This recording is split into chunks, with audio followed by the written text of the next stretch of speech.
Ah, bien. Medio, perdón.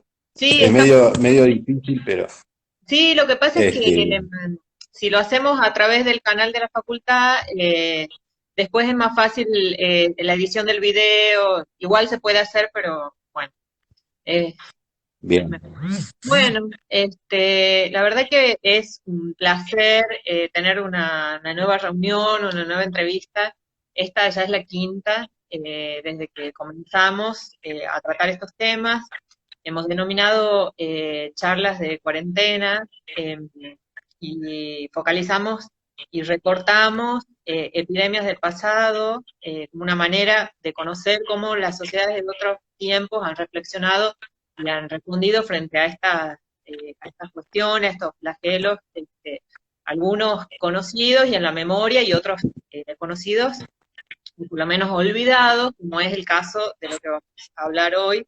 Y bueno, y para tratar este tema estamos con un especialista, que es Adrián Carbonetti, que es especialista en la temática, que tiene muchísimos artículos sobre esta cuestión, que ha trabajado con archivos, fuentes, buscando por todas partes, como siempre tratamos de recordar en cada uno de estos encuentros es que estas charlas amenas atrás tienen mucha investigación, muchas horas de trabajo, eh, muchas veces es difícil ubicar el material, más cuando es una investigación como esta que se expande hacia todo el país, en todas las regiones, entonces, bueno, eso lo valoramos y agradecemos el contacto en un modo más de divulgación en estas charlas. Así que bueno, sumamente agradecidos con vos, Adrián, y bueno, te presento.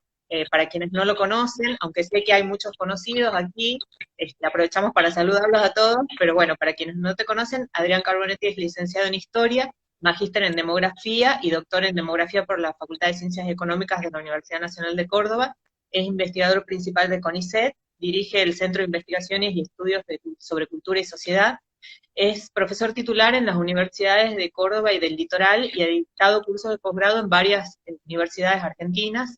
En 2011, la editorial de la Universidad Autónoma de Puebla publicó su libro La ciudad de la peste blanca, historia epidemiológica, política y cultural de la tuberculosis en la ciudad de Córdoba, Argentina, 1895-1947. Es autora además de capítulos de libros y varios artículos en revistas de historia y ciencias sociales de la salud. Y actualmente su libro Argentina en tiempos de epidemia, la gripe española de 1918 y 1919, leer el pasado para comprender el presente, está en prensa. Queríamos comentar antes de comenzar a hablar con Adrián, es que esta entrevista además se va a retransmitir por Radio Universidad el martes a las 8 de la noche.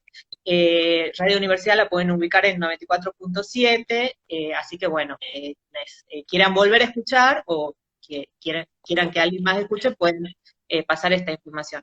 Bueno, Adrián, hemos decidido ponerle un título, Una epidemia olvidada, la gripe española en Argentina, 1918-1919, y aprovechamos para saludar. ¿Cómo estás?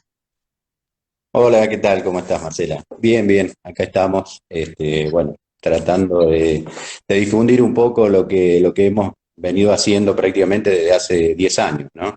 ¿Mm? Es decir, bueno, en realidad el primer artículo que justamente era Historia de una epidemia olvidada, o la epidemia de gripe, de gripe española en la Argentina, Historia de una pandemia olvidada, en realidad lo escribí en el año 2010. Ahora, Ujú. en realidad, si uno, pensándolo, este fue el primer trabajo a nivel nacional, pero ya ahora que mencionás justamente el tema este de la tuberculosis, bueno, cuando estaba haciendo mi tesis de maestría, mi director, David Reger, me preguntaba, porque justamente había hecho una curva acerca de cómo había desarrollado la tuberculosis, cómo se había desarrollado la mortalidad por tuberculosis en Córdoba, y mi director me preguntaba, bueno, ¿qué es lo que había pasado con la gripe española? Para mí era algo completamente desconocido, ¿no? Entonces, bueno, ahí empecé a escuchar sobre la gripe española, después empecé a ver algunas estadísticas, empecé a buscar en los periódicos de Córdoba, o sea que en realidad empecé por Córdoba, pero bueno, después con el tema del doctorado y demás, lo fui dejando de lado. Presenté una ponencia, creo, en un congreso de la Asociación de Población de la Argentina, de Estudios de Población de la Argentina, y bueno, lo dejé y lo retomé en realidad en el año 2008-2009, cuando comenzó la H1N1, ¿no? Claro. Cuando comenzó, digamos. Entonces, bueno, me pareció que era como interesante volver a la gripe española en la Argentina, que justamente, digamos, era una epidemia, bueno, olvidada, de que después en todo caso charlaremos sobre el tema, ¿no? Siendo la cuestión, esto me decís que vos lo presentaste en un congreso, bueno, sobre población. O sea, la cuestión esta me parece interesante, que nos contés un poco, que nos des datos, como para saber de qué estamos hablando, si nos puedes contextualizar un poco sobre esta llamada gripe española, la cantidad de muertos que hubo en el país, las regiones más afectadas y la cuestión, lógicamente, de la población, que es un dato no menor. Sí, en realidad, bueno, es mal llamada gripe española, ¿no? En realidad, bueno, para aquellos que no saben, bueno, hay diferentes tesis acerca de dónde se originó. Hay algunos, Miguel Ángel Cuenya en su prólogo, en mi libro, un poco hace este reconto. Hay como tres tesis acerca de cómo se originó la gripe española, digamos, o la mal llamada gripe española. Algunos hablan de que su origen se habría sido en China, que de China habría pasado a Filipinas, de Filipinas a Estados Unidos, y de Estados Unidos se desplazó con las tropas, ¿sí?, que iban a combatir a la Primera Guerra La Mundial. guerra. Ahí, claro, hay una segunda hipótesis que están trabajando, bueno, en realidad es a la que más han adherido, que es el tema bueno, de que se habría originado en Estados Unidos, ¿no? En Houston, en Kansas, se habría dado en un cuartel y de ahí se habría desarrollado, habría llegado a Francia y de ahí, bueno, a las tropas, se habría contagiado a las tropas, tanto de los dos bandos, ¿no? Y una tercera sería una hipótesis a la cual menos se adhiere, que es de origen francés. En realidad, bueno, digamos, aparentemente a la que más se está se adhiere por parte de los investigadores es fundamentalmente la de Estados Unidos.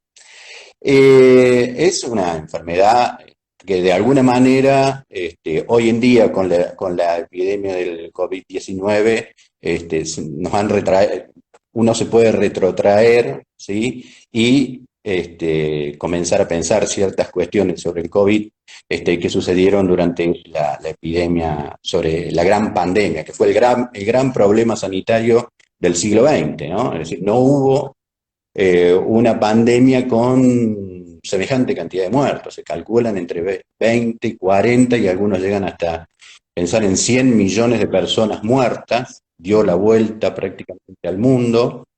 Y se calcula más o menos que hubo 500 infectados, ¿no? 500 millones de infectados. Y en nuestro país, Eh, cómo impactó? Y en la Argentina, en realidad, digamos, tiene un impacto, digamos, en comparación con lo que pasa, por ejemplo, en Latinoamérica o lo que pasó con Europa, su impacto fue menor, pero fue menor dependiendo también de las regiones que Ujú. afectó, ¿sí? En realidad, digamos, se habla de que o mejor dicho, la historia oficial habla de que en realidad la gripe española habría ingresado por el puerto de Buenos Aires, ¿sí? Ujú. El primer enfermo habría sido un marinero del vapor de Merara, ¿sí? Que había llegado había salido de Barcelona, había pasado por Río de Janeiro. Estos dos eran puertos que estaban infectados, Ujú. ¿sí? Y llega a Buenos Aires.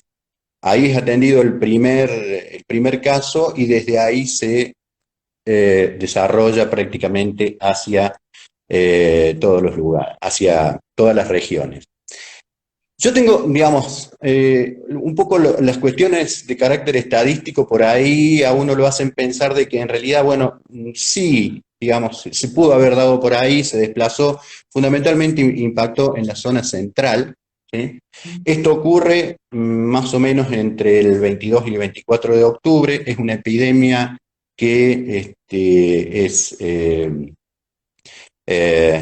benigna y además corta, por una cuestión muy simple, es decir, la cuestión climatológica, que no permitía el desarrollo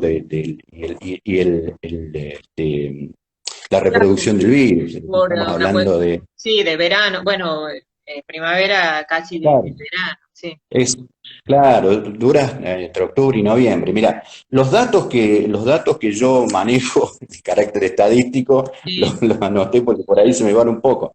En realidad, digamos, el análisis que hice es poniendo énfasis fundamentalmente en los diagnósticos de muerte por gripe que están en un boletín del Departamento Nacional de Higiene del año 1920, donde aparecen todas las causas de muerte y fundamentalmente ponen el acento en la gripe porque justamente había impactado de forma muy severa, ¿no? Y bueno, la gripe en 1918, digamos, en esta primera etapa, así que es muy benigna, apenas llega a generar, o hay diagnósticos por 1969 casos. Ahora, sí, el problema fundamental es el tema del diagnóstico, porque ahí se hablaba de gripe, pero el mismo Departamento Nacional de Higiene, los mismos investigadores decían, bueno, pero hay neumonías también. claro. Entonces, ahora las neumonías estaban todas juntas. Entonces, bueno, lo que hice en realidad fue sacar una En las especie de estadísticas, promedio. claro, claro. Claro, saqué un promedio entre 1917 y 1919 en los meses de octubre y noviembre, que serían justamente cuando se dan estos casos, y ahí se agregarían 1960 casos más. O ¿Sí? sea, alrededor de Ahora, 3.000, 4.000 casos en total. más o menos unos 4.000 casos. ¿Sí? Porque además el otro problema es que tengo únicamente los datos por provincia, no los tengo por lo que en ese momento eran los territorios nacionales que no Ajá, mandaron los claro. datos. Eso también lo tuve que calcular y da unas 300 personas más. Es decir, estamos hablando más o menos de 4.200 personas muertas. Ahora, este primer brote a mí, digamos, por el tema también de las tasas y demás, me da la impresión, y por lo que dicen también los diarios, lo que publicaban los diarios, a mí me da la impresión que no solo entró por Buenos Aires, Mm, sino que también habría entrado por la Mesopotamia, es decir, por Entre Ríos y Corrientes, por mm, cuyo, digamos, en los lugares limítrofes, ¿no? En los lugares sí, sí. limítrofes habría ingresado, porque ahí es donde se producen las mayores tasas de mortalidad por gripe. Me da esa impresión. El segundo es mucho más impactante, ¿sí? Estamos hablando, con todo lo mismo que te dije anteriormente, de 17.000, prácticamente 18.000 personas que habrían O muerto. sea, ese es un rebrote en el 19, en 1919. Claro, que comienza más o menos fines de abril, principio de mayo, y se desarrolla prácticamente a lo largo de todo hasta aproximadamente julio, agosto, una cosa así, ¿no? Es decir, hasta septiembre más o menos podemos pensar, lo cual a mí me hace pensar que también el COVID puede llegar a tener ese comportamiento, Claro, porque hay muchas ¿no? similitudes en, digamos, en la manera de contagio y también a mí me llama la atención en tu artículo, en este artículo de 2010, pero bueno, vos después has seguido trabajando ya en más específicamente los temas, pero me llama la atención que si bien se tienen noticias desde junio del 18 sobre la enfermedad y sobre, digamos, la virulencia también, en el país hay como una tranquilidad, una especie de calma, incluso una idea como de, bueno, aquí no va a llegar, y en esta calma, digamos, juega un rol muy importante la prensa que digamos, minimiza un poco la cuestión. Te pregunto, porque me parece muy sugerente esta hipótesis, que la Argentina tenía una especie de inmunidad, algo así, frente a la posibilidad de que era como una enfermedad lejana. A Argentina no iba a llegar. ¿Nos podrías contar un poco más ese clima, digamos, esa idea que está en el imaginario, por lo menos? Y después vamos a hablar un poquito más de la prensa, pero esto te quería Sí, preguntar. sí, sí, sí. En realidad, bueno, digamos, cuando uno lee los periódicos, fundamentalmente, el tema fundamental es también Buenos Aires, ¿no? Es decir, bueno, Buenos Aires era muy optimista y el diario La Nación, por ejemplo, era muy optimista. Y uno cuando lee, en todo caso, los editoriales en ese momento bueno, digamos, con el tema este de la gripe, hacen como una especie de comparación. Por ahí hacen también historias, ¿no? Es decir, bueno, y en esas historias que vienen enumerando epidemias de gripe, dentro de las cuales enumeran, por ejemplo, la gripe rusa, etcétera, etcétera, y van para atrás, bueno, ellos van diciendo, bueno, pero acá la Argentina no llegó, o si llegó, llegó muy poco, digamos, y esto se debe fundamentalmente a que, bueno, tenemos una población que está muy bien, es decir, es una población que está muy bien nutrida, no estamos en guerra, no hay demasiada miseria, es, digamos, digamos, estamos hablando de lo que en aquel momento se llamaba la Argentina potencia, ¿no? Es decir, de aquella que producía una gran cantidad de carnes, una gran cantidad de cereales y tenía una base nutricional lo suficientemente importante. Y esto, ¿qué hacían? Lo comparaban con qué es lo que estaba pasando incluso hasta con los países neutrales de Europa. Ellos decían, bueno, en realidad, ¿qué es lo que está pasando en Europa? Bueno, en Europa está la guerra, ¿sí? Hay miseria, hay hacinamiento, bueno, los combates y los soldados que están en las trincheras este, pasan hambre y están en las peores condiciones. Y aquellos que no, es decir, en los países neutrales, digamos, también hay miseria, hay poca alimentación. Entonces, digamos, había como cierta tranquilidad en el sentido de que se veía como algo que era benigno, como una gripe que iba a pasar normalmente, es decir, como la gripe que pasa todos los años, ¿sí? Pero claro, digamos, que en realidad el diario La Nación en ese momento, ¿qué estaba pensando? Estaba pensando en Buenos Aires. Ujú. No pensaba lo que podía llegar a pasar, por ejemplo, en aquellas provincias que habían quedado fuera, de alguna manera, del esquema que la élite gobernante venía generando prácticamente desde que se había conformado el Estado, ¿no?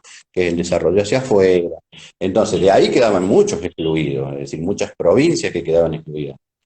Bueno, el caso más fuerte es, por ejemplo, Salta, quedaba Jujuy. Digamos, ahí los índices de pobreza eran altísimos, problemas. Bueno, yo estudié el caso de Salta, que ya en todo caso se lo voy a comentar después. Había eh, Ricardo Araoz, que era el presidente del Consejo Provincial de Higiene, decía que Salta era un problema sanitario de por sí, es decir, bueno, había todo tipo de enfermedades, una mortalidad infantil altísima, desnutrición, pobreza, no había los suficientes médicos, digamos, toda una serie de elementos que hacían que, digamos, si ingresaba la gripe como que ingresó, ¿sí? Iba Iba a a ser un terminar desastre. generando Sí, sí. justamente lo que No, terminó generando. y ni que hablar de los territorios nacionales. Ahora te hago una pregunta porque a mí me pareció muy interesante, me gusta cuando leo esto, cuando nos toca hacer una reconstrucción casi diaria, digamos, de lo que pasa en la prensa, y vamos viendo cómo va cambiando el clima de a poco en ese mes de octubre del 18, Ujú. que La Nación plantea como bueno, incluso hay como chistes y esto no va a pasar, como vos decís, no va a llegar, y uno ve que va, digamos, endureciéndose esa posición, e incluso vos marcas ahí que lo que hace cambiar, digamos, ese clima es la opinión pública, o sea, que aparece como una preocupación genuina, se ha llegado, porque son cuestión de días, o sea, entre una semana y casi entre 15 días cambia el escenario, cambia radicalmente. Me pregunto por ese rol de la prensa, ¿no? Tratando de transmitir esa Sí, calma, bueno. la prensa, bueno, al igual que siempre, digamos, al igual que hoy, ¿no? Tiene como un factor muy importante. Digo, yo lo estudié también, digamos, lo estudié para el caso de Córdoba, lo estudié para el caso de Salta, así como estudié La Nación, ¿no? Yo creo que primero había un problema y en ese sentido el diario La Nación tenía razón de la confusión, ¿no? El Estado o el gobierno, para verlo de alguna manera, el gobierno, el Estado Nacional, tenía cierta confusión acerca de qué es lo que pasaba. ¿Esto por qué? Porque en realidad, si vos te pones a ver, lo que estaba sucediendo es que estaba recibiendo informes, ¿sí? Es decir, tenía esta visión de, bueno, en realidad acá no va a pasar nada, va a estar todo muy, muy tranquilo, esta visión que de alguna manera estuvimos hablando recién, ¿no? Pero después comienza de alguna manera también a recibir ciertos informes. Recibe, por ejemplo, informes de Austria, recibe informes o sea, de Viena, recibe informes de Barcelona, recibe informes entre los que alcancé a ver, ¿no? Recibe informes de Río de Janeiro, en los cuales la gente le dice, mire, este, los informantes están diciendo, miren, acá lo que se está viendo es atroz, ¿no? Es decir, los médicos de Río de Janeiro le mandaban un telegrama diciendo, o le mandaban un informe diciendo, acá la gente se muere en la calle y los Sí, están enterrando así como, eso está en tu ¿sí? artículo, está muy claro. La diferencia con Claro. Brasil es, Claro, claro. Ahora, el tema es que, y eso hace que de alguna manera, y esto también tiene que ver con otra cuestión, es decir, la confusión que tenía la élite médica, ¿no? Que tenía que ver fundamentalmente con las políticas que se generaban desde el Estado. Es decir, hay que recordar que el Departamento Nacional de Higiene y la Asistencia Pública estaban en manos de médicos de gran prestigio, pero que tampoco tenían demasiada idea de qué es lo que estaba sucediendo, ¿no? Entonces, lo que se puede ver de alguna manera son las críticas, que además, digamos, La Nación no era ningún diario neutral, es decir, era un diario que estaba por supuesto, claro, en la oposición a Hipólito Yrigoyen, ¿no? claro. Entonces, en la medida en que La Nación va viendo justamente las contradicciones que por ahí se van generando, y las va marcando cada vez más, ¿no? Es decir, las va marcando y va generando justamente esto, pero incluso hasta comienza a criticar las medidas que estaba generando, que eran buenas medidas, ¿no? Esto, por ejemplo, de cerrar los salones, los teatros, cerrar Sí, los salones de baile, hacer que a las 23 horas cierren los bares, etcétera, etcétera, eran medidas que estaban destinadas justamente a cortar la cadena de contagio. Ahora, hasta el mismo la Nación en un momento dice, bueno, pero al final, ¿qué va a pensar la gente que está en sus casas? Que algo atroz está pasando porque la gente está volviendo, es decir, no se está quedando de noche. O sea, eh, si tomaba medida porque tomaba medida, y si no tomaba medida porque no tomaba bueno, medida, ¿no? Es decir, es una claro. cuestión... Sí, eh, sí, se ah, enredaban en ese mismo discurso, era solos, digamos, se enredaban ahí. Ahora,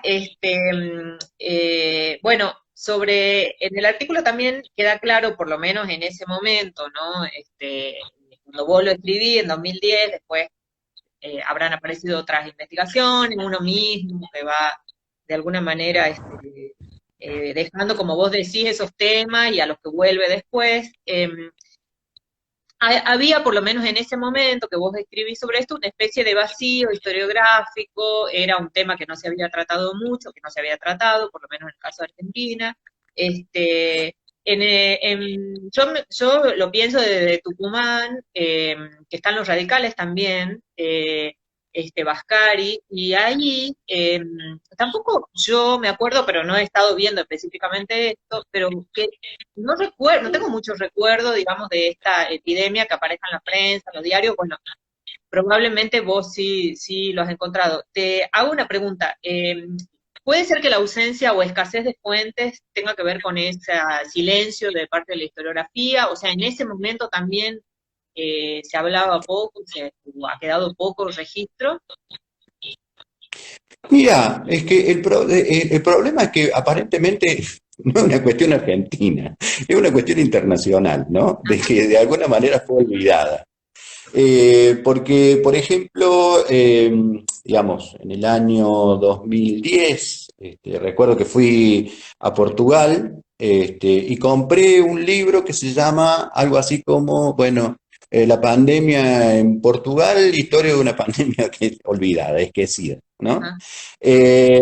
Después, bueno, por ejemplo, en Uruguay yo dirigí la tesis de Víctor Cerrón, una tesis maravillosa sobre la epidemia, sobre la pandemia de gripe española en Uruguay, y él también decía exactamente lo mismo, se olvidó, es decir, es como que la pandemia pasó y se olvidó, ¿no?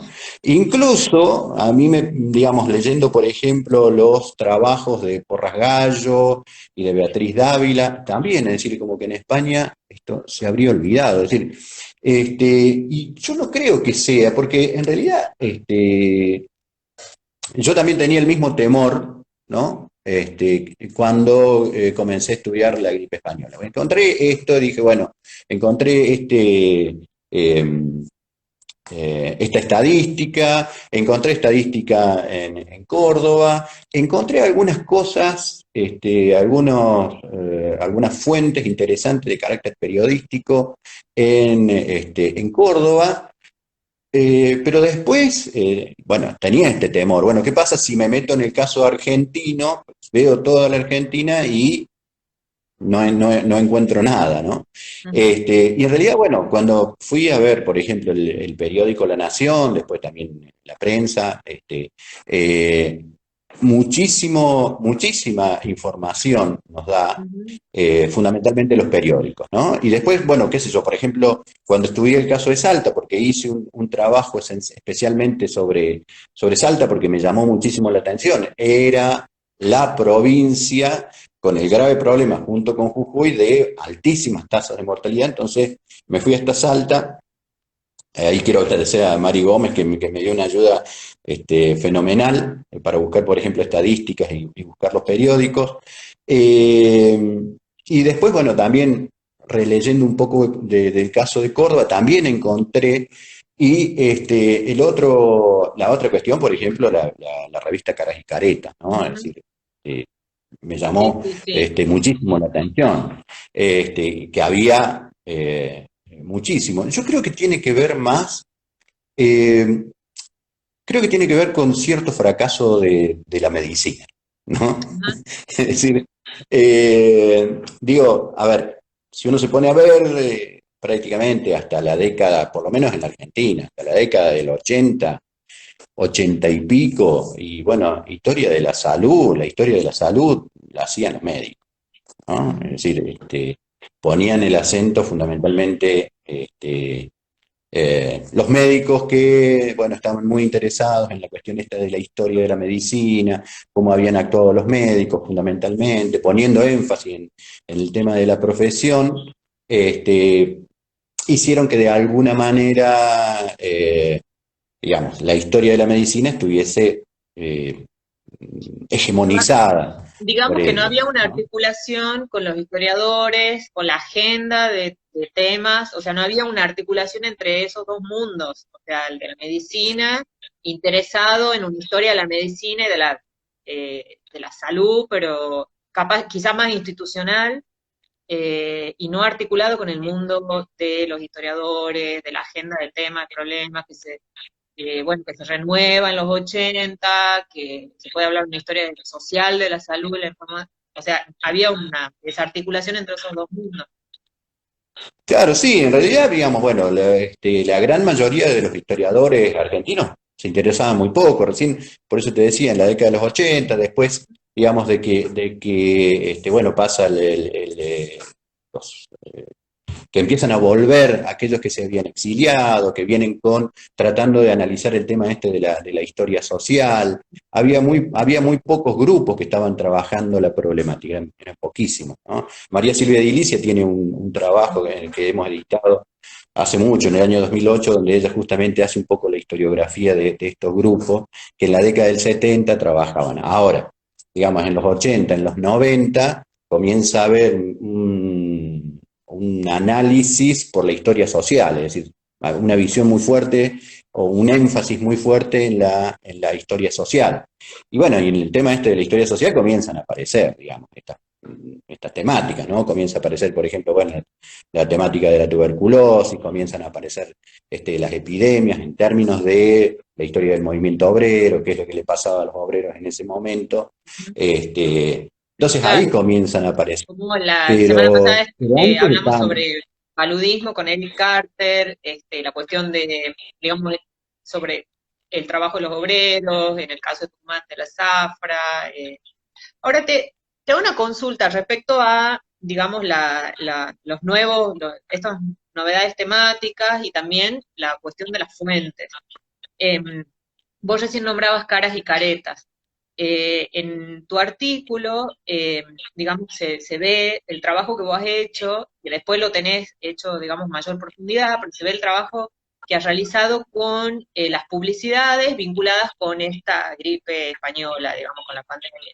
Es decir, los sí, productos que se ofrecían, digamos, en este contexto vinculado con esta epidemia. Y vos ahí hablas de un concepto de oferta oportunista en estas publicidades. ¿Nos puedes contar un poco más? Me parece bien interesante utilizar estas fuentes para trabajar la temática. sí, bueno, justamente consultando la prensa y buscando, me empecé a encontrar con que había muchas publicidades, ¿no? Muchas publicidades. Voy a ver si les puedo, a ver, ahí no sé si lo pueden ver. No, Si la achicás quizás se ve ahí. ahí Sí, está. perfecto. Sí, sí, ahí Bueno, va. ¿ves? Por Sí. ejemplo, fíjate vos cómo en realidad, bueno, acá se puede ver, ¿no? Se está ofreciendo una mesita para enfermos, ¿no? Pero fíjate, digamos, el Para tema, leer. cómo está puesto el tema de la gripe, ¿no? Sí. Fíjate ahí, la gripe aparece como muy fuerte y como una especie de llamado, como una especie de marketing, que se puede observar, por ejemplo, en este caso, contra la gripe, que es el ofrecimiento de un calefón, ¿no? A ver si lo puedo poner acá, así ya les puedo. Uy, perdón. Eh, por ejemplo, bueno, acá podemos ver, bueno, el caché Focus, ¿no?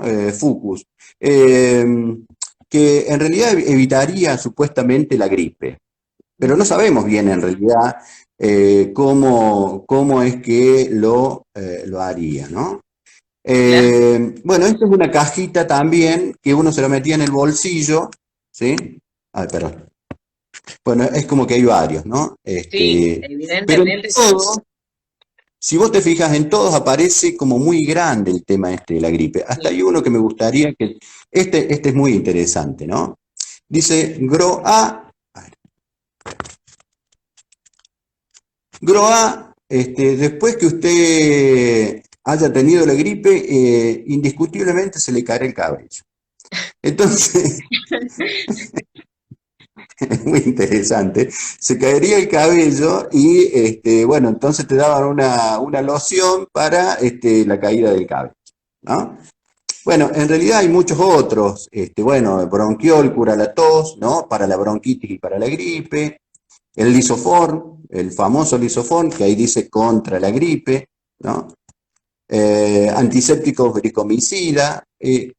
Digo, el tema es, yo lo pensaba más o menos, vamos a volver, yo lo pensaba más o menos como esto, ¿no? Sí, una especie de oferta oportunista. Digo que uno si se viene, por ejemplo, a la actualidad, lo puede encontrar muy fácilmente en el alcohol en gel, ¿no? Es decir, si uno se pone a ver, antes del 2008 el alcohol en gel no lo conocía absolutamente nadie, ¿sí?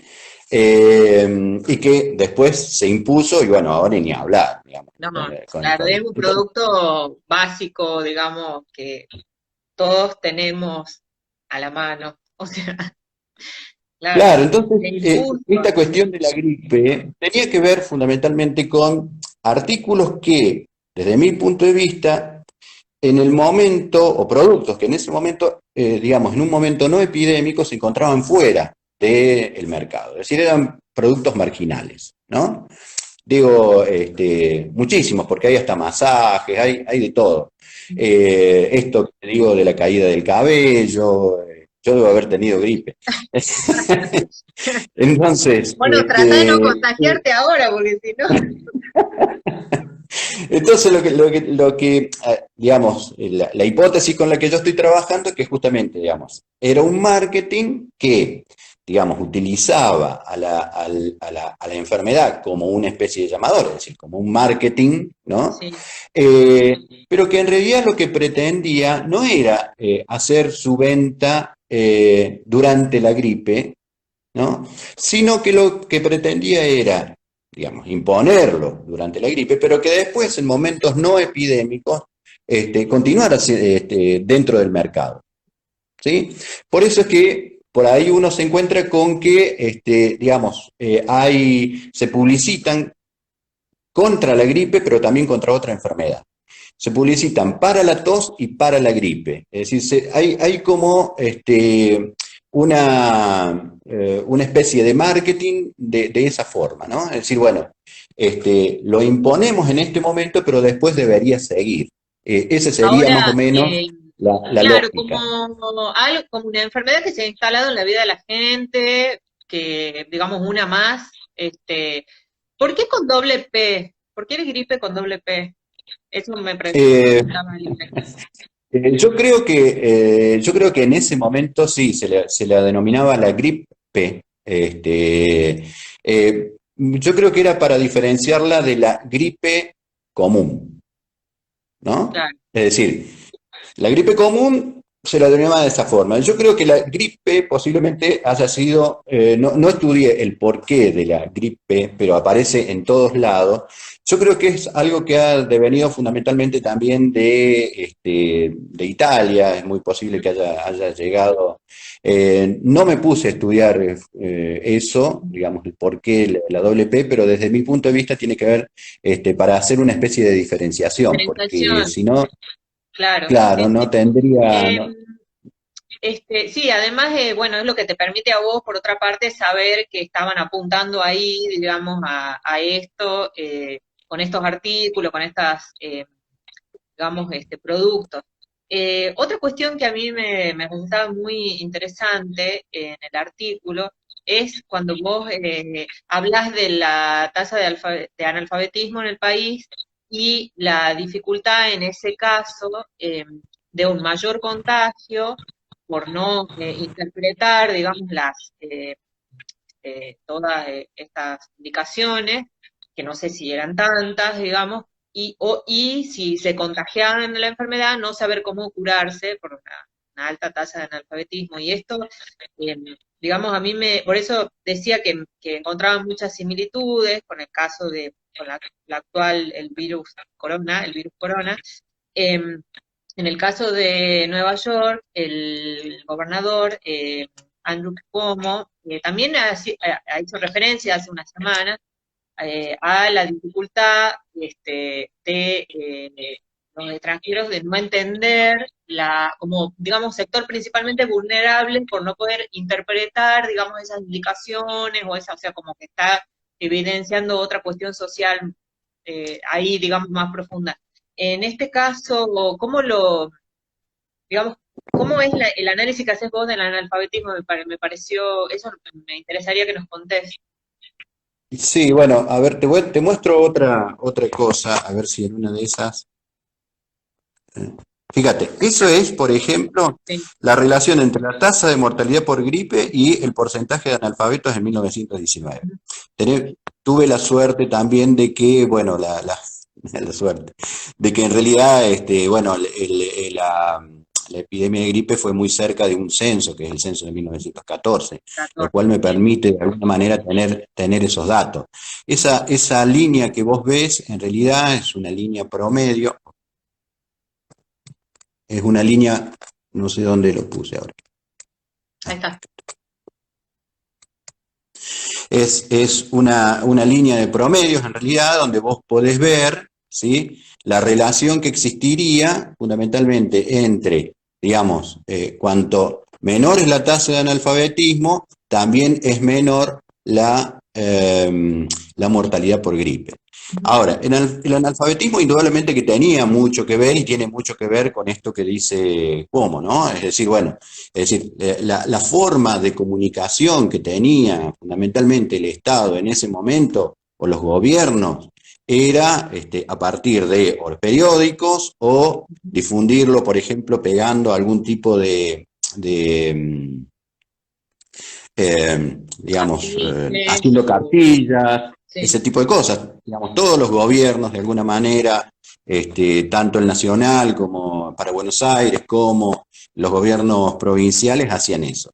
El problema es que un porcentaje muy importante, Salta tenía en ese momento, si no tengo mal, una tasa de analfabetismo increíblemente alta, que estaba en el 60-70%. Ujú. Entonces, esas personas en realidad, bueno, les costaba tener una idea de, bueno, cómo hacer para precaverse de la gripe, que tenían que eran justamente los elementos o las indicaciones necesarias, como, bueno, no ir a una procesión, como que en realidad terminan haciéndose, Ah, y eso, o contame eso. Bueno, ayer me habías contado algo de esta procesión en particular.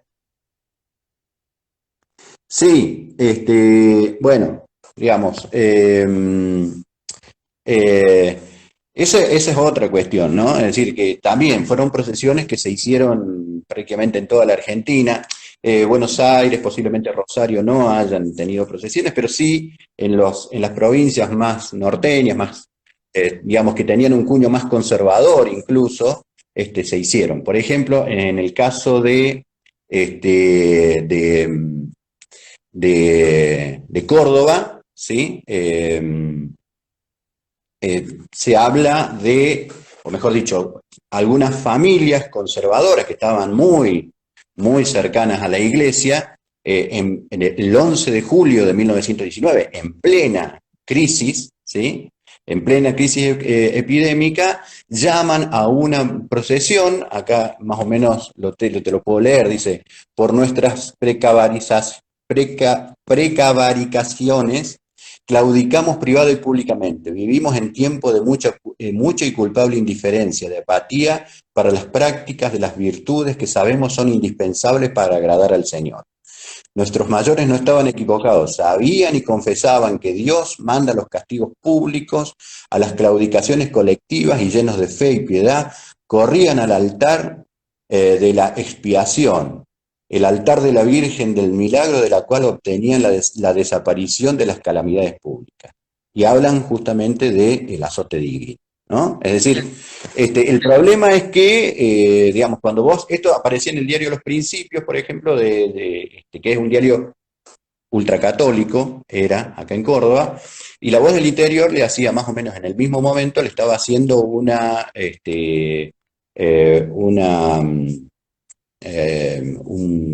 una entrevista a Portela, que era el presidente del Consejo Provincial de Higiene, y él decía, por favor, no vayan porque se van a contagiar todos, ¿no? Claro, claro. Bueno, la procesión se hizo y bueno, Y pero como porque bueno, cierto, la percepción era, digamos, lo que hablábamos un poco ayer, ¿no? Es decir, no es que estábamos hablando de la Edad Media, estamos hablando de 1918, es decir, hace 100 años, ¿no? Bueno, ya la medicina bacteriológica ya estaba sentada, todo el mundo más o menos sabía de lo que se trataba, y sin embargo, estas cosas aparecían, ¿no? Es decir, esta mirada que era muy fuerte, fundamentalmente en los sectores, por ejemplo, posiblemente estoy pensando que muchos, digamos, sectores pobres, es posible que hayan ido, ¿no? Porque es una mirada, digamos, que en la sociedad estaba completamente difundida, ¿no? Y bueno, en muchos casos, bueno, pasaba esto. Y se hacía la procesión y pasaban estas cosas. En Claro. Salta también pasa exactamente lo mismo. Es decir, bueno, hay una procesión, es decir, a ver, la municipalidad le impone una multa al obispado justamente por mantener las iglesias abiertas hasta, quién sabe, digamos, las horas que en realidad debería, es decir, Claro. mantenían las iglesias cuando querían, como querían y demás. Le pone una multa y al otro día la iglesia le hace una procesión también, es decir, con todos los problemas que tenían, ¿no?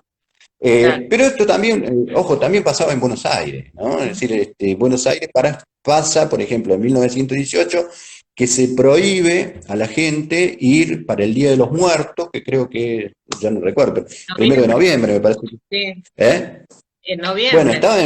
también estaban en plena epidemia Claro. y, digamos, salen los periódicos diciendo, miren, está prohibido, y al otro día, está prohibido ir al cementerio, y al otro día el diario La Nación nuevamente sacaba, una multitud fue a, Sí, sí, sí. fue a rendirle homenaje a sus muertos y demás, y se veía incluso, creo que había una foto, ¿no? Un montón de gente dando vuelta, y bueno, que no se podía hacer nada, ¿no? Entonces, digamos, ahí había una cuestión también que creo que tenía que ver fundamentalmente con esto de no poder acceder, pero también era otro elemento que me parece que el analfabetismo era un indicador muy fuerte de pobreza, ¿no? Ujú. Es decir, lo que sí, digamos, los periódicos, tanto de Salta como los de Córdoba, hablan es que la mortalidad es mucho más fuerte en los sectores pobres que en los sectores, en los sectores más altos. Es decir, bueno, todo el mundo se podía contagiar de gripe, ahora los que sí se podían morir de gripe eran los pobres, los ricos Claro. tenían una cosa completamente distinta, ¿no? Entonces, en ese sentido es como que era bastante desigual, ¿no? Ujú. Y eso yo lo comprobé, por ejemplo, haciendo un mapeo, en el cual me ayudó gentilmente Javier Gómez, haciendo un mapeo, y justamente, digamos, los departamentos donde hay una mayor cantidad de muertes por gripe son en los departamentos andinos en Salta, ¿no? Ujú. Digamos, son los más pobres, es decir, son los que tenían mayor altura, donde la gente vivía hacinada, donde había mayor cantidad de población analfabeta, donde también había una mayor cantidad de población, este, digamos, bueno, población rural. Ujú. Y en Claro. Córdoba pasa exactamente lo mismo con la ciudad, ¿no? Es decir, en la ciudad hay los barrios más pudientes, el centro, la seccional segunda y lo que es hoy Nueva Córdoba, que sería el barrio universitario, tenían una tasa mucho menor que, por ejemplo, la seccional séptima, que es la zona de Alta Córdoba, San Martín, que era, digamos, un problema sanitario muy fuerte, Con ¿no? respecto a este rebrote del 19 y el papel de la prensa, te quería preguntar, ¿cómo repercute en la prensa de Buenos Aires la alta mortalidad del norte, principalmente en Salta, por esta gripe? ¿No? Sí, digamos, eso lo podés ver también en términos de lo que pasa en Caras y Caretas Ujú. y de lo que pasa en, por ejemplo, bueno, el diario La Nación, ¿no? Es decir, ese optimismo que en un principio, en 1918, se había visto en el diario La Nación, que después va cambiando, pero que de alguna manera tenía ese optimismo, comienza a cambiar, ¿no? Comienza a cambiar y comienzan a decir, bueno, miren, acá en 1919 la cosa es mucho peor, ya la estaban viendo venir, la veían venir fundamentalmente de Salta, sí, porque además la primera que se, la primer, digamos, la primer provincia o las primeras provincias, acá como para que veas más o menos, esto lo saqué, fíjate, el Sí, mapa, esto es de mayo de 1918. La ujú. primer, 19. la primer, la primera provincia, esto es mayo, ¿ves? De 1918. Las primeras provincias son las del noroeste. Y es donde más dura la gripe española, donde impacta más fuertemente, ¿no? Claro. Entonces, bueno, los periódicos, esto es junio, mayo, esto es junio, fíjate vos cómo se va extendiendo, ¿sí? Y ya julio comienza a aflojar, fundamentalmente en Jujuy, no en Salta y demás. Pero, digamos, la estaban viendo venir y, bueno, ya no, incluso Caras y Caretas, que hacía muchos chistes, ya si después tenemos tiempo, te voy a mostrar algunos, hacía chistes, se burlaba un poco de la epidemia, hacía críticas al gobierno. Ya en la epidemia de 1919 decía, bueno, hay que hacerle caso a lo que diga la asistencia pública, Claro, hay que tener cuidado con esto y demás. Aunque en Buenos Aires, digamos, fue bastante menor, ¿no? Les digo, más sigo leve, insistiendo claro. que si uno hace, claro, si uno hace, a ver, la tasa de mortalidad en Salta fue 18 veces mayor que la de Buenos Aires en 1919, ¿no? Es decir, estamos hablando de un problema Sí, sí. grave que tuvo. En el caso salteño, quise empezar con Jujuy, pero voy a dictar un curso todos los años a Jujuy y nunca puedo agarrarlo, porque en realidad tengo muchas horas y nunca puedo agarrarlo en el momento necesario. Bueno, ya A los tenés que periódicos. seguirlo, claro, tenés que ver ahí qué pasa.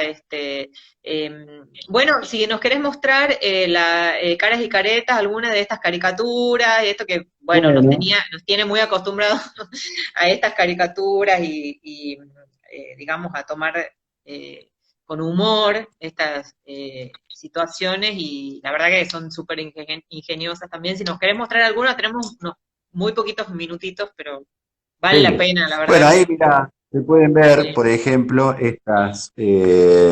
digamos, esto es como una especie de crítica también, ¿no? Es decir, bueno, qué sé yo, digamos, el que trabajaba para el Estado, que no hacía falta que no iba a ir a trabajar, ¿no? Por claro, ejemplo, el tema del farmacéutico que está haciendo muchísima plata, ¿no? Es decir, esa es otra. Acá una crítica muy fuerte, fíjate vos, digamos, hasta que yo, digamos, haciendo una lectura más bien de carácter hermenéutico, uno puede llegar a encontrar con que si uno ve las caras de las personas, los rostros, no son precisamente europeos, ¿no? claro, Son criollos. claro, sí, Y bueno, y justamente se los acusa de que, bueno, de que no van a trabajar, que están tomando mate, con este tema de la gripe, ¿no? El único que trabaja es sí una cara de europeo acá, que está enfermo, por ejemplo, y está leyendo, pero sigue trabajando, trabajando, el sí, dibujante, ¿no? sí, sí, sí, Esto, claro, uno esto es de como ellos, muy particular. Esto es como muy particular y uno lo puede llegar a ver, ¿no? Porque, bueno, un poco dice, ¿se muda usted, don Aniceto? Y él le contesta, no, señor, es que he colocado todos estos trastos detrás de la puerta para que no entre la gripe. Con lo cual, en realidad, lo que se estaba esperando era una cosa muy monstruosa, ¿no? claro. De alguna manera, es decir, tal vez como uno lo puede llegar a vivir el COVID, ¿no? Es decir, Ujú, sí, a esta enfermedad, ¿no? Bueno, esto aparece en todos lados, que sería, bueno, es una tapa de caras y caretas, ¿no? Con todos los implementos en realidad que se necesitarían para no contagiarse de la gripe. Bueno, esta es otra también. Dice, bueno, acá la gripe no entra porque acá nos pasamos tomando medidas, ¿no? Este es un claro, concurso para enfermos, y este es don Hipólito Yrigoyen, enfermo de gripe, ¿no? ujú, Que dice ahí, toma canela, que sería lo que, digamos, lo que se tomaba para preservarse de la gripe, ¿no? ujú, Bueno, acá también uno puede ver también una crítica social, es decir, bueno, uno dice yo tengo gripe y el otro que tiene el gato blanco y que dice yo tengo farmacia, ¿no? Es decir, una crítica fuerte a lo que hacían los farmacéuticos. Y esto es lo que te decía ayer, lo que ves a la derecha, ah, ¿sí? Es la las marcha de las las antorchas. marchas, mm, La famosa marcha de las antorchas en las cuales, digamos, digamos, aquellos que se negaban a que los bares cerraran las 23 horas, salieron en una marcha gritando en contra del intendente y diciendo, bueno, arriba era Alcanfor, ¿no? Es decir, bueno, un poco lo que encontramos también con el tema este del COVID. Sí, Bueno, sí. y una cosa, Bueno, una última que me gustaría mostrarte nada sí, más, es esto que sería el bacilo de la gripe española, que es muy interesante, porque el bacilo tiene digamos, la apariencia de un mosquito, ¿no?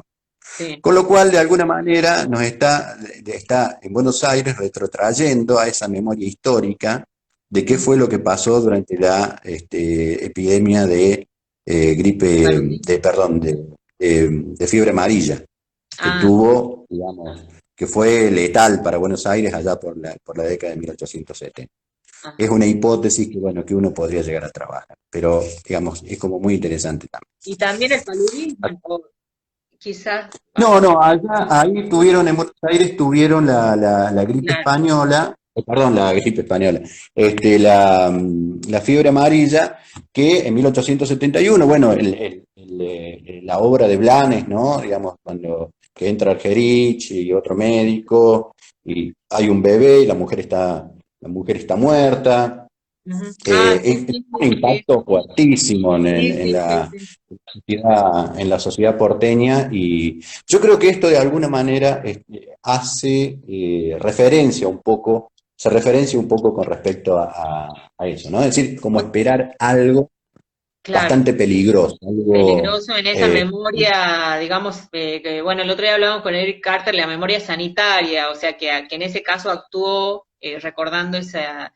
Bueno, Adrián, la verdad que, bueno, muy interesante tu investigación, todo esto que nos has mostrado, las fuentes, este trabajo, el entusiasmo que tenés, te agradezco. Y contanos brevemente en qué estás trabajando ahora, actualmente, qué Bueno, proyectos. sí, en realidad, bueno, ahora estoy trabajando en una cosa digamos, completamente distinta. Digo, a ver, no dejo, porque yo sigo con la gripe, porque ya estoy pensando en hacer 2 artículos más, pero bueno, estoy emprendiendo otra cosa que está en relación al censo de 1869, ¿no? El censo de 1869, tiene una particularidad, digamos, bueno, primero se puede ver en línea, primera cuestión, lo cual es muy interesante. Hola, perdón, se cortó, no sé qué pasó. Sí, sí, sí. Este, Me estabas no, y te contando decía, sí, del censo. sí, Y, en realidad lo que estoy trabajando, porque es el único censo donde, digamos, los curanderos, ¿sí? Dicen que son curanderos, ¿no? No estaba dado el proceso de medicalización, y entonces, lo que estoy tratando de hacer ahora es, bueno, empecé por Córdoba, seguí por Santa Fe, Entre Ríos, Corrientes, me está ayudando una colega, Alejandra Fantín. Estamos trabajando sobre, bueno, hacer una caracterización sociodemográfica de de les curanderes, en realidad, porque se habla de los curanderos, pero por ejemplo, para el caso de Córdoba, ¿sí? las La gran mujeres. mayoría de les curanderes eran mujeres, y lo estoy viendo en Entre Ríos y lo estoy viendo en Corrientes, ¿no? Entonces, bueno, hacer una caracterización en términos de edad, sexo, si sabían leer y escribir, dónde vivían, la distribución y demás. En Y la el, quiero hacer para toda la Argentina. te pregunto, en el de 1895 ya no se auto Ya, nombran. Ah, ya, mira, o sea, solamente ya en el no. de 1869. Hay muy pocos en realidad, es decir, es muy posible que uno pueda hacer esto, pero son muy pocos en realidad los que en 1895 se autodenominan como Claro, curanderos. En 1869, digamos, a ver, en Córdoba tengo 20 médicos y 154 curanderes, ¿no? Y estoy hablando de médicos. Pero quiero hacer una caracterización sociodemográfica de lo que sucede en toda la Argentina, ¿no? buenísimo. Bueno, un poco, eh, pero bueno, voy a ir trabajando, porque uno Claro. nunca deja de decir, bueno, No, hasta nunca. ahora, digamos, la tuberculosis hace años que defendí mi tesis y todavía algo me queda. Claro. Las epidemias de cólera, que en algún momento las trabajé, algo siempre queda. La gripe española, ya, digamos, tengo comprometidos dos Bueno, lo de artículos que Jujuy, me han que nos pedido. contabas, ¿Eh? Lo de lo de Jujuy, sí, Jujuy, sí, sí, sí. claro. Sí, sí, sí, lo de Jujuy. El problema es, digamos, que uno no se puede movilizar, pero realmente sí tengo ganas de seguir con estas cosas, ¿no? Que de alguna manera me obsesionan. ¿Mm? Bueno, bueno, Adrián, la verdad que te agradezco muchísimo el tiempo, y bueno, y que hayas aceptado de entrada esta invitación, muy generoso de tu parte. Y bueno, seguiremos en contacto y mucha suerte en todo este proyecto que me parece muy interesante. Bueno, muchísimas gracias, Marcela. Fue muy enriquecedor charlar con vos sobre estos temas, ¿eh? Bueno, Bueno, y estoy al servicio de tuyo y de todos aquellos que están mirando, sí, si tienen dudas, si quieren que les mande cosas. seguramente, sí, voy a pasar, bueno, vamos a pasar tu mail, así que si alguien quiere contactarse, bueno, te vamos a seguir molestando. Bueno, Bueno, bueno, perfecto. Bueno, un beso. Nos muchas vemos. gracias, ¿no? Un beso No, por grande. favor, gracias a vos. Chao, chao. Chao a todos.